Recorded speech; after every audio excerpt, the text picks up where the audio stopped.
En este domingo, el tercero del tiempo de la Cuaresma, vamos a leer el Evangelio según San Juan en el capítulo 2, versículos 13 al 25. Se acercaba la Pascua de los judíos y Jesús subió a Jerusalén y encontró en el templo a los vendedores de bueyes, ovejas y palomas, y a los cambistas sentados. Y haciendo un azote de cordeles, los echó a todos del templo, ovejas y bueyes, y a los cambistas les esparció las monedas, y les volcó las mesas. Y a los que vendían palomas les dijo, quiten esto de aquí, no conviertan en un mercado la casa de mi padre. Sus discípulos se acordaron de lo que está escrito, el celo de tu casa me devorará. Entonces intervinieron los judíos y le preguntaron, ¿qué signos nos muestras para obrar así? Jesús contestó, destruyan este templo y en 3 días lo levantaré. Los judíos replicaron, 46 años ha costado construir este templo y tú lo vas a levantar en 3 días. Pero él hablaba del templo de su cuerpo. Y cuando resucitó de entre los muertos, los discípulos se acordaron de lo que había dicho y creyeron en la escritura y a la palabra que había dicho Jesús. Mientras estaba en Jerusalén por las fiestas de Pascua, muchos creyeron en su nombre, viendo los signos que hacía. Pero Jesús no se confiaba a ellos, porque los conocía a todos, y no necesitaba el testimonio de nadie sobre un hombre, porque él sabía lo que hay dentro de cada hombre. Palabra del Señor. Gloria a ti, Señor Jesús. Este tercer domingo de Cuaresma damos un nuevo paso. Y la liturgia pone a nuestra consideración un relato tomado del cuarto evangelio, el de Juan. Se trata de la primera epifanía de Jesús en Jerusalén al inicio de su ministerio público. Y vamos al grano. El episodio se introduce con una anotación temporal, que al mismo tiempo ya nos da el contexto. Dice el versículo 13 del capítulo 2 de Juan. Se acercaba la Pascua de los judíos. La Pascua. Pesaj se dice en hebreo, Pasja en griego. La Pascua, la fiesta nacional hebrea de la liberación, que el pueblo celebra cada año cuando llega la primera luna llena de la primavera. Es el memorial del éxodo de Egipto, como bien sabemos, la acción salvífica con la que el Señor creó a su pueblo santo, arrancándolo de la esclavitud del pecado para llevarlo a la tierra de la libertad. Esta aclaración temporal inicial en nuestro relato de hoy, se acercaba la fiesta de la Pascua, está acompañada de la noticia que nos da el narrador acerca de la subida, de la peregrinación de Jesús a la ciudad santa de Jerusalén. Según este Evangelio de Juan, Jesús 2 veces más hará esta peregrinación. 3 años haciendo la peregrinación. 3 veces seguidas dentro de la narrativa del Evangelio. Sabemos que fueron muchas otras antes. La segunda la encontraremos en el capítulo 6, versículo 4. La tercera, la última y definitiva, en el capítulo 11, versículo 55. Y lo he subrayado porque este detalle es importante. Porque en cada ocasión, fíjense bien en su lectura de Juan, en cada ocasión la fiesta de Pascua va recibiendo un significado más pleno a partir de las acciones y de las palabras de Jesús hasta que llega a la cumbre en la revelación que él mismo hace como Cordero Pascual. Por lo tanto, esta progresión nos va mostrando a los lectores del Evangelio de Juan cómo Jesús inaugura una Pascua definitiva de alcance universal en su propio cuerpo. Habiendo subido a Jerusalén con motivo de la fiesta, como nos dice el versículo inicial, vemos ahora a Jesús entrar en el templo, en el hierón, en griego. Se dice entró en el hierón, el templo. El hierón es el conjunto monumental, la gran mole del edificio y con su explanada interna. Jesús entra en el templo, en el lugar del encuentro con Dios, y que tiene en su lugar central el Sancta Sanctorum, el lugar santísimo, el lugar de su presencia. En hebreo se dice la Shekinah, el sitio de su presencia, el signo de su presencia en la tierra. Pero Jesús se da cuenta que no se respeta en su función. Y es lo que el narrador enseguida dice que Jesús observa. Dice el versículo 14, encontró en el templo a los vendedores de bueyes, ovejas y palomas y a los cambistas en sus puestos. Un lugar de culto tan sagrado a Dios se había convertido en una plaza de comercio, en un lugar comercial, un lugar para el comercio bancario, un mercado donde reinaba el ídolo del dinero. El Sanedrín, de hecho, es bueno conocer la historia, había mandado hacer un caminito de ovejas en el monte de los olivos para los animales destinados al sacrificio. Y en aquella misma época, Caifás había reservado una parte del atrio para el mercado de las víctimas necesarias para los sacrificios. ¿Cómo era posible semejante perversión? Bueno, esto no era ninguna novedad. Si repasamos textos del Antiguo Testamento, nos encontramos con las denuncias que una y otra vez los profetas hacen. Por lo tanto, es algo que ha ocurrido en el período del primer templo y también del segundo templo en el que nos encontramos ahora, el que había sido reconstruido después del exilio y ahora embellecido o remodelado por Herodes el Grande. Encontramos denuncias sobre el abuso comercial, la comercialización de lo más sagrado del culto. Lo dice Isaías 56:7, lo dice Jeremías 7:17, lo repite Malaquías 3:1 al 6. Bueno, ciertamente allí había una fuente de lucro. Yo me pregunto, ¿no seguirá sucediendo algo parecido en algunos lugares cristianos donde se nota la preocupación por sacar provecho económico valiéndose de las actividades del culto? El mercado religioso en aquel tiempo era de animales, de los animales necesarios para poder llevar a cabo los sacrificios, que era el corazón de la liturgia del templo. Pero no ocurrirá luego lo mismo con objetos sagrados o devocionales, pregunto yo. Ahora bien, hay que entender, eso sí, vamos a contextualizar bien para que no caigamos en anacronismos. Hay que entender por qué se hacía esto en la explanada del Templo de Jerusalén. En el espacio reservado para el pueblo en general, los goyim, se dice en hebreo, se instalaron casas de cambio que permitían a los peregrinos que venían del extranjero, que venían de la diáspora, cambiar sus monedas extranjeras, que obviamente por ser impuras, del extranjero, no eran aptas para ser ofrendadas a Dios en el templo.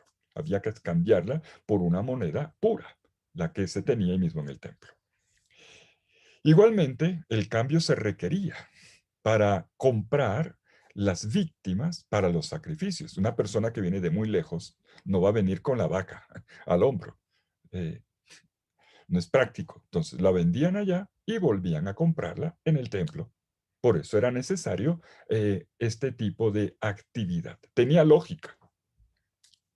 Pero al toparse con esta realidad, nos dice el Evangelio de Juan en el capítulo 2, versículos 15 al 16, que Jesús inmediatamente hizo un látigo de cuerdas y echó fuera del templo a todos con las ovejas y los bueyes, arrojó al suelo el dinero de los cambistas y les volcó las mesas.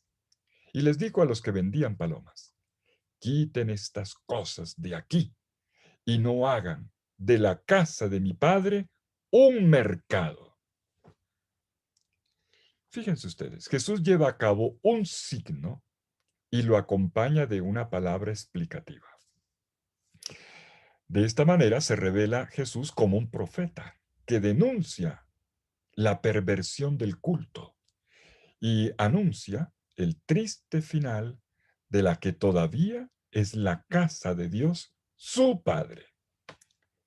Jesús pide acabar, pues, lo vemos claramente en el texto, Jesús pide acabar con esta práctica indigna de Dios.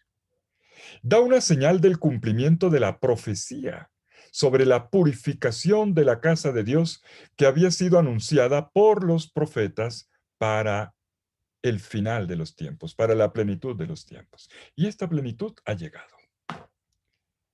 ¿Dónde encontramos la profecía? Encontramos varias, pero una de ellas que quisiera citar es la de Zacarías, capítulo 14, versículo 21. Dice así: en aquel día no habrá más comerciantes en el templo del Señor de los ejércitos. Es la última línea de la profecía de Zacarías. En aquel día, el día final, no habrá más comerciantes en el templo del Señor de los ejércitos. Es una palabra clarísima.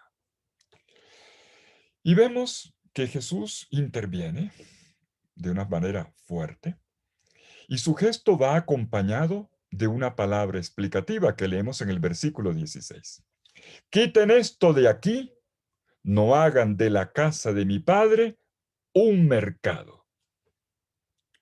Como Jeremías, lo conocemos bien, Jeremías 7:15, Jesús critica la práctica religiosa que parecía exigir el templo en nombre de Dios, pero diciendo que esta es la casa de su Padre. Aquí hay una novedad. Por eso no solamente son las palabras de un profeta, son las palabras del Hijo de Dios. Jesús revela que Él es el Hijo, por lo tanto el Mesías, el Hijo de Dios, esperado por los judíos como el purificador del templo, como dice Malaquías 3, 1 al 6, y como el juez. Y entonces, frente a este signo y palabra de Jesús, vienen inmediatamente las reacciones. Una por parte de los discípulos y otra por parte de las autoridades de judías, que eran las que mandaban en el templo y que obviamente de brazos cruzados no se iban a quedar. Por parte de los discípulos, una memoria. Por parte de las autoridades judías, una refutación. De los discípulos se dice en el versículo 17 que recordaron lo que estaba escrito: el celo de tu casa me consumirá. Asociaron con un texto de la Escritura que enseguida voy a explicar. Las autoridades judías, las encargadas del templo, refutaron la acción de Jesús.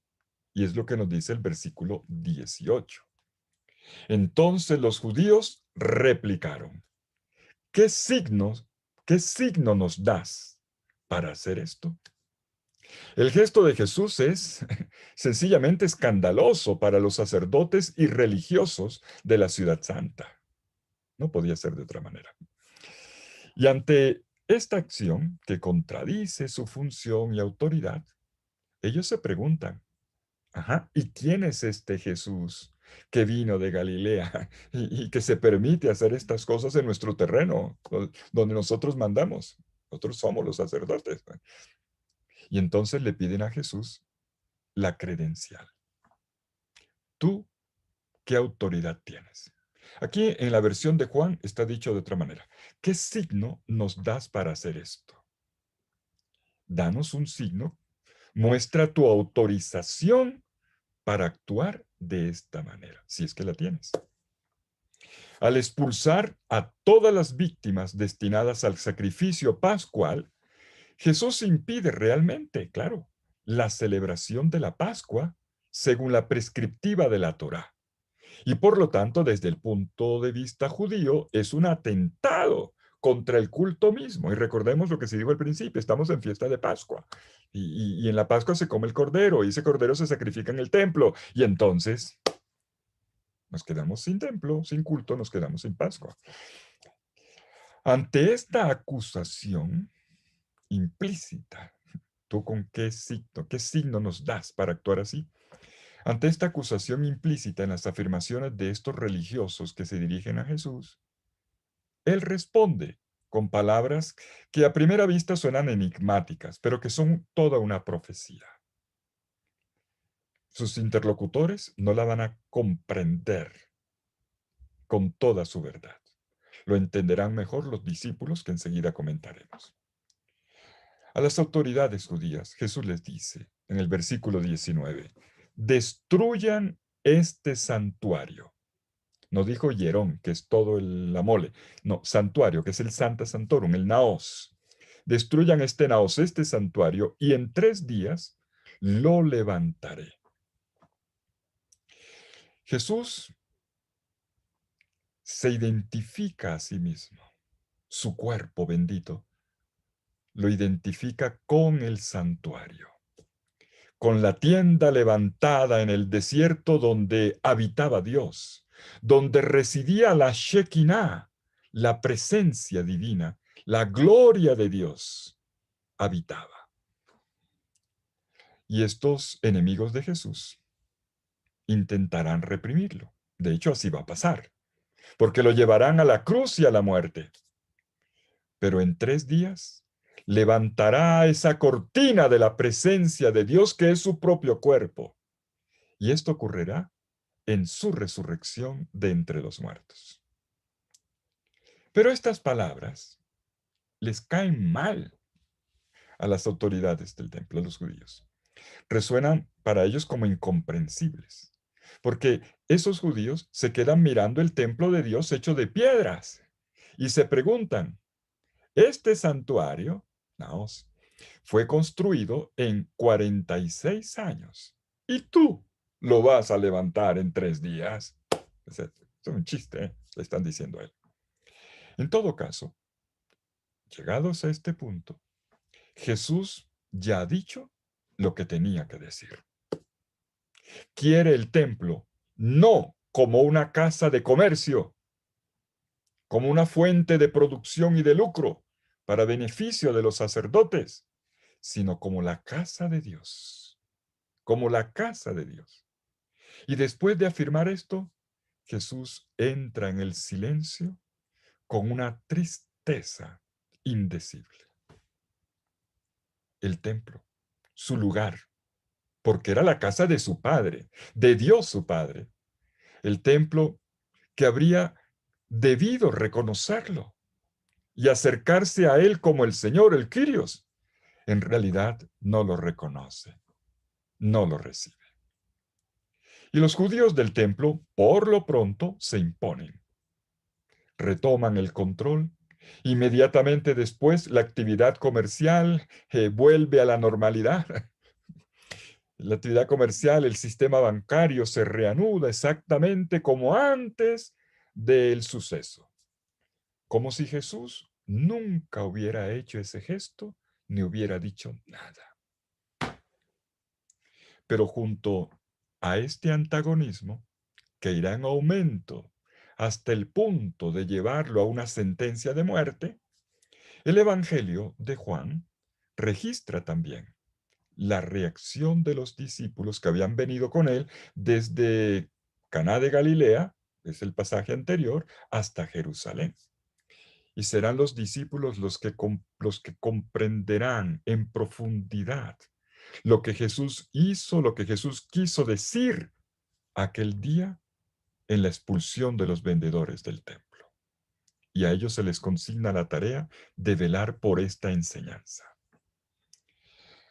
Al verlo realizar este gesto, que no causaba daño físico a nadie, porque no era un acto de violencia, sino un gesto muy expresivo y elocuente, era una acción simbólica profética, una clara condena al sistema religioso en que se basaba el templo y el sacerdocio, y que de repente se convirtió en medio para otros intereses que no eran limpios, que no eran los de Dios.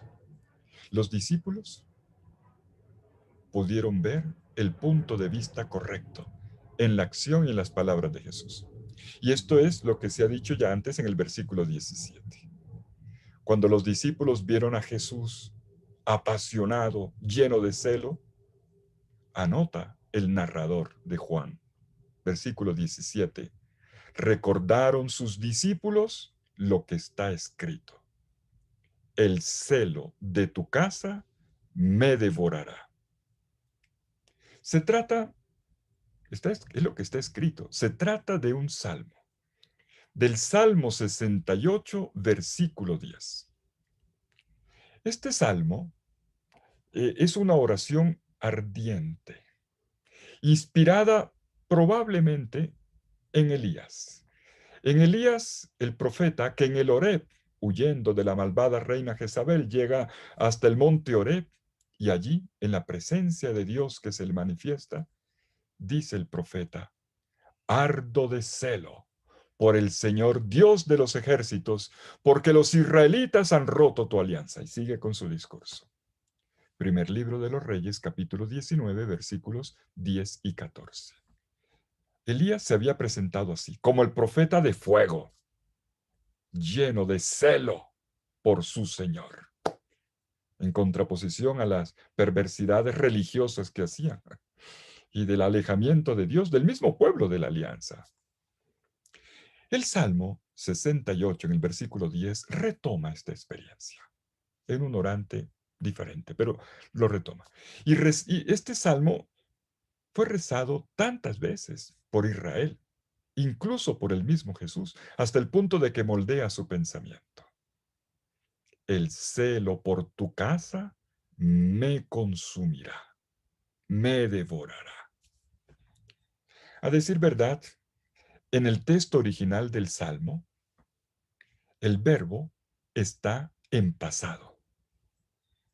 Aquí, en cambio, en el Evangelio de Juan, está transcrito en futuro. En futuro. Quizás sea una manera de decir que este gesto llevará a Jesús a ser consumido como el Cordero Pascual. Es la lógica de todo este relato. Recordemos el contexto inicial. Pues sí, mi querido amigo lector del Evangelio, la pasión por Dios llevará a Jesús a la condenación y a la muerte en una cruz. Y cuando Jesús, consumido por esta pasión, resucite, porque esta pasión, amor, lo llevará hasta el fin, como dice el Evangelio de Juan, este mismo, en el capítulo 13, versículo 1. Él fue hasta el extremo, eistelos en griego, hasta el extremo, por Dios y por nosotros. Pues toda esta pasión no murió, porque el Padre lo resucitó. Y el Padre intervino en esta victoria sobre la muerte. Jesús, claro, muere en la cruz, pero su pasión sigue ardiendo su celo por la entrega, por la voluntad del Padre y por la misión que le han encomendado. Claro, todavía falta mucho camino por llegar a este momento de la consumación. Por ahora, cuando termina el relato del capítulo 2, silencio. Pero cuando llegue el momento, es lo que anota Juan 2:17, los discípulos se acordarán, harán la memoria, recordarán como un tesoro que se guarda estas palabras que Jesús dijo en el templo a propósito de su muerte y de su resurrección en 3 días. Y lo que pasaba aquí, el día de la expulsión de los vendedores del templo, quedará claro. Como nota enseguida el evangelista, hablaba, así, ahora sí, completando las palabras de respuesta a los judíos, Jesús se refería al santuario, naos, Santa Santorum, al santuario de su cuerpo, al santuario de su cuerpo. Los judíos entienden el templo de piedra. Jesús está hablando del santuario de su cuerpo, su pasión, muerte y resurrección. El templo de piedra destruido no se levantará, es el hierón, la mole, pero su cadáver resucitará para la vida eterna como un nuevo santuario, naos, como un nuevo santuario de la presencia divina en el mundo. Y este es precisamente el vértice de sentido hacia el cual apunta el relato que ahora estamos leyendo.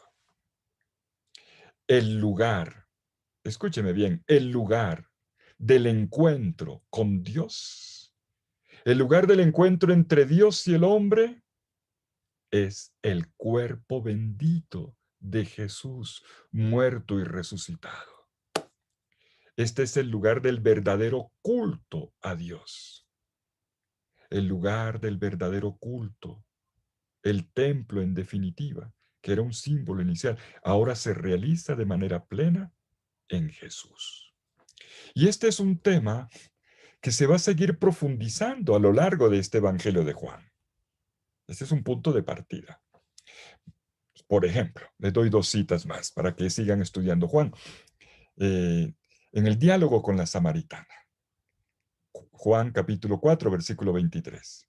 Jesús llega un momento en que en medio de la conversación le dice a la samaritana, llega la hora, y ya estamos en ella, anota el narrador, en que los adoradores, en que los verdaderos adoradores adorarán al Padre en espíritu y en verdad. Y en este evangelio, en espíritu y en verdad. Y en este evangelio de Juan, Jesús es la verdad. En el capítulo 14, en los versículos 4 y 6, 6 y 9 de este evangelio de Juan, en el cenáculo, Jesús le va a decir a Tomás primero y a Felipe después, nadie viene al Padre sino por mí. Y luego, el que me ha visto a mí, Felipe, ha visto al Padre. ¿Entendemos por dónde va la cosa? El sistema religioso de los sacrificios de animales se acabará y se acabará para siempre. Jesús. Jesús es la verdadera víctima del sacrificio. De hecho, el único sacrificio, según la revelación de Jesús, consiste en dar la vida por los demás, como dice en Juan 15:13. O como luego lo va a aclarar Pablo, lo va a decir Pablo muy bonito en Romanos 12:1. Consiste el verdadero sacrificio en ofrecer nuestros cuerpos por amor, como hostias vivas. Querido amigo, querida amiga, esta es la buena noticia cristiana, el Evangelio. Esto es, el lugar de la presencia de Dios no es un edificio. El edificio es un signo, nos habla de lo importante, es que la presencia de Dios tú la encuentras en la persona misma de Jesucristo. Este es el núcleo del Evangelio de hoy. ¿Cuándo vamos a entender esto? Jesús es el lugar del encuentro definitivo entre Dios y la humanidad. Por eso Él es el nuevo y definitivo Naos, santuario, lugar de la presencia, de la Shekinah. Y esta revelación se va a extender en el Nuevo Testamento en boca de Pablo cuando le habla a la iglesia. Cuando diga en 1 Corintios 12 al 29, que el lugar de la presencia del Señor es el cuerpo de Cristo. Y este cuerpo de Cristo es su iglesia. Porque los cristianos son el templo de Dios. 1 Corintios 3, 16 al 17. Y en esta misma línea también la carta de Pedro nos hablará de un edificio espiritual, que es la iglesia, los bautizados. Un padre del desierto, en esta cuaresma estoy hablando de los padres del desierto con alguna frecuencia. Un padre del desierto del siglo IV, llamado Abba, se le llamaba papá, Abba Pambo, muerto en el año 375 después de Cristo, que era un discípulo del gran Antonio, de San Antonio en Egipto. Pues tenemos un bonito apotegma de él, donde se dice que él se dirigió a un hermano suyo de esta manera. Mire lo que decía. ¿Sabías que tú eres tabernáculo del Señor? ¿Sabías que Dios habita en tu cuerpo y que tus miembros son miembros de Cristo? Es en tu cuerpo donde puedes dar gloria a Dios y donde puedes hacerlo habitar en medio del mundo. Bueno, por lo pronto, en este tercer domingo de la Cuaresma del ciclo B, cuando leemos este pasaje del capítulo 2 de Juan, este es el punto focal de nuestra atención.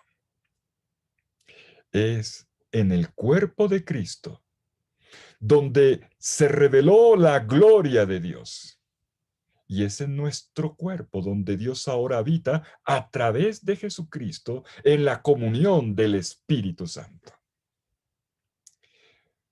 Pero a lo mejor, en esta ocasión, nos toca admitirlo con un poco de tristeza, como Jesús en aquella ocasión. Si bien es verdad que aquellos judíos del templo que habían montado un mercado no consiguieron captar la presencia de Dios en la persona de Jesús que vino allá para purificar el templo, el asunto no parece ser muy diferente para los cristianos de todos los tiempos, especialmente ahora, cuando no sabemos discernir que es en Jesús que Dios está en medio de nosotros. Él es el templo de Dios, Él en primer lugar. Él es el lugar definitivo del encuentro entre Dios y la humanidad, entre Dios y yo. Y comprender esto es ya un gran regalo para la Pascua que se aproxima. Feliz domingo.